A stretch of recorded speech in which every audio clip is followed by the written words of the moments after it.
ત્રણ દાયકાના શાસનમાં ગુજરાતમાં સૌથી વધારે વસ્તી ધરાવતો ક્ષત્રિય ઠાકોર સમાજ બક્ષીબંધ સમાજ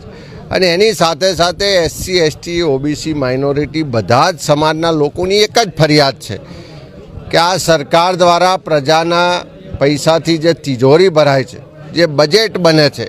એમાંથી યોગ્ય પ્રમાણમાં વસ્તીના ધોરણે ફાળવણી કરવામાં નથી આવતી। સતત આ સમાજો સાથે બજેટની ફાળવણીમાં, વિકાસના કામોની ફાળવણીમાં, યોગ્ય હિસ્સેદારીમાં તમામ રીતે ભેદભાવ અને અન્યાય થાય છે। ત્યારે સમાજમાં શિક્ષણ વધે, સમાજમાં વ્યસન મુક્તિ થાય, સમાજનું સંગઠન વધે અને જે સરકાર દ્વારા આ સમાજોને સતત અન્યાય થઈ રહ્યો છે એ સરકારનો પણ જવાબ માગવામાં આવે, એને પણ તાકાતનો પડચો બતાવવા માટે આજે ઉત્તર ગુજરાતના તમામ ક્ષત્રિય ઠાકોર સમાજના રાજકીય, સામાજિક અને ધાર્મિક આગેવાનો આજે પાટણ ખાતે મળ્યા છે।